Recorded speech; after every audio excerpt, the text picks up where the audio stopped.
Hi, this is Kori from La Vie en Orange, and today we are going to continue checking through some of the sewing fundamentals by looking at fabric basics.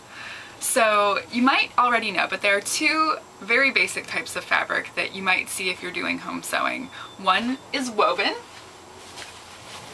which doesn't tend to stretch very much at all, and the other is knit, which stretches a lot. I love ugly fabric, so I hope you enjoy my ugly fabric collection today. So woven fabrics are weaved, as you might expect. And there are many different kinds of weaves, and they produce different results. You can kind of see some different weave types made out of this paper right here. And you can also see that there are two basic sets of threads. So you have the warp threads, which go lengthwise and they're fixed, so on the loom they're not moving at all. And then you have the weft threads, which go back and forth, and those are the ones that the loom is going to shoot through the warp threads. So the warp threads go parallel to the selvage, and the selvage is this finished edge of the fabric that is a little bit more tightly woven than the rest of the fabric. And so the selvage is indicative of the lengthwise grain of the fabric. The weft threads go along the crosswise grain of the fabric, and that's usually where all the stretch is.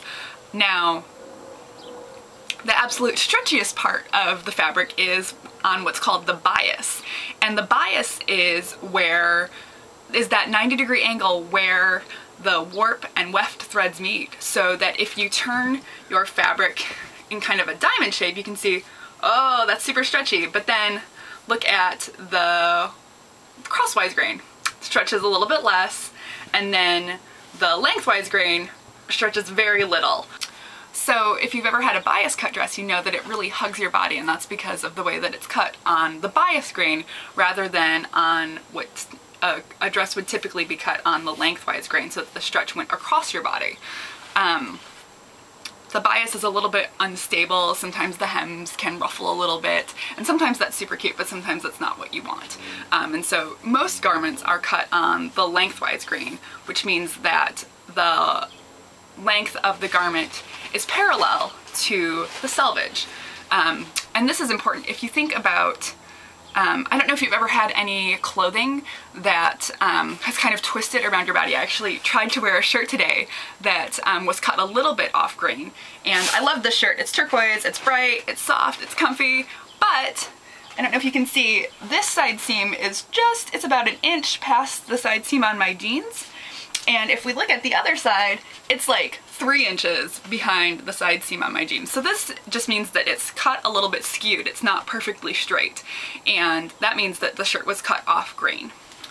So when we talk about cutting something on grain, we are talking about making sure that the grain line, which is on the pattern piece that you'll be using, remember from last week, the grain line is a line with an arrow on either end, and we're just going to make sure that that line on the pattern piece is parallel to the selvage edge. And next week, when we work on cutting out our pattern, I'll show you really easy ways to make sure that your project is cut on grain. So sometimes during the manufacturing process, fabrics get off grain, they get pulled off grain, so that the warp and weft threads no longer meet at 90-degree angles. But there's a really easy way to fix this, and it's important to do this before you lay any fabric out for your sewing project, just to make sure that you aren't going to have a t-shirt or a garment that kind of twists around your body. And so the easy way that you can do this, and sometimes it's a two-person job, is to pull the fabric along the bias. Just kind of stretch it, and then pull it on the other side, and that should realign your fabric. So that's a super easy fix. So another thing you might want to do to prep your fabric for cutting out your pattern is to straighten the edges. So sometimes when you bring fabric home from the fabric store, it hasn't been cut on grain, it's been cut crookedly. Even if the line is straight, it might still be off grain, and so you can square up your fabric a little bit more nicely and be sure that you are cutting your pattern on grain by straightening the weft edges. This is just a little piece of muslin. It's a little more tightly woven than my favorite ugly fabric.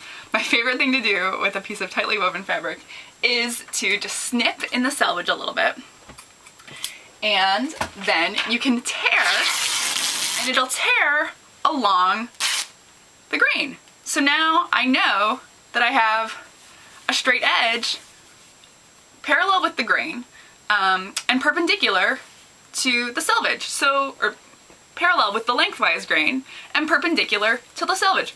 So that's fantastic. This piece, after I do it to the other side, it's ready to cut out.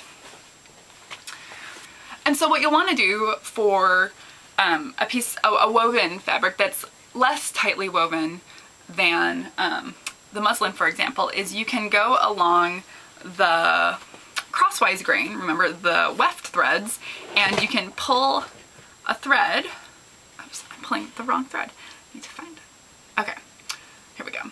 So you can pull a thread and kind of push the gathers and pull your thread and push the gathers, and just go the whole length of the piece of fabric, and then you are left with kind of this beautiful cutting line, and so then you can just take your scissors and cut across this cutting line here. And that will make sure that your fabric is, you know, that your crosswise grain is perfectly straight when you get ready to start cutting out.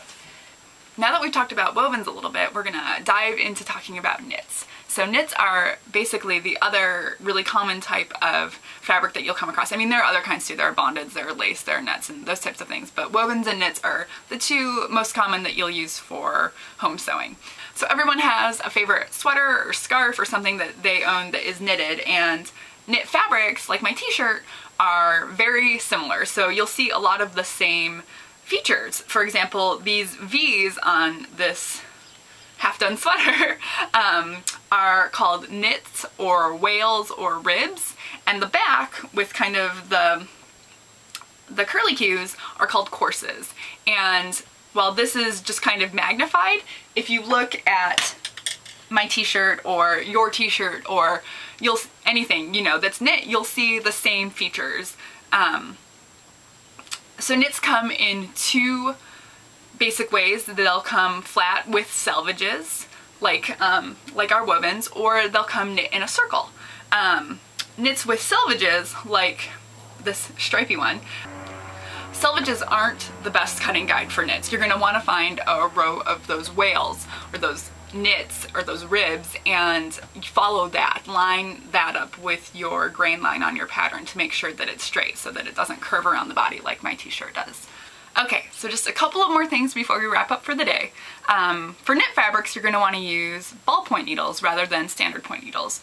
Ballpoint needles are rounded and they don't skip stitches and they don't break threads the way that standard needles might on your knit fabric. There is an amazing resource that I love from Sandra Betzina called More Fabric Savvy, and each page in this book is a different kind of fabric, and she recommends what needle size to use, what stitch length to use, if you should be using a different kind of presser foot than the standard. She recommends hems and closures, and just all sorts of amazing information in this book, and it is a great resource if you are interested in kind of branching out and trying some different things with that and you need a little bit more confidence. So that was one thing.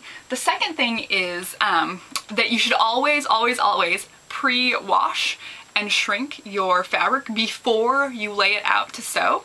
The last thing in the world that you want to do is make an amazing, beautiful garment and then throw it in the washing machine, throw it in the dryer, and then realize that, oh my gosh, now it's way too short or it doesn't fit anymore, and that is the saddest thing in the world. So don't do that. Wash your fabric, dry your fabric before you start. And then just one other little tidbit that I didn't mention at the beginning, fabrics typically come in a few different widths. So 45 inches wide, 60 inches wide for wovens or knits or those types of things. Knits sometimes come in other widths as well. And then home decorating fabrics come 54 inches wide. So those are just kind of the standard widths that fabrics are woven in or knitted in. And while there are some exceptions, that's typically what you're going to find when you're in the fabric store. And so all of the home sewing patterns that you might use are going to give you measurements for how much fabric you should buy if your fabric is 45 inches wide or 60 inches wide. And that's it. So, thank you so much for swinging by, checking this video out. I hope you learned a lot. Please comment below if you have any questions or, you know, or it blew your mind. And I look forward to seeing you next time. Thanks so much. Bye-bye.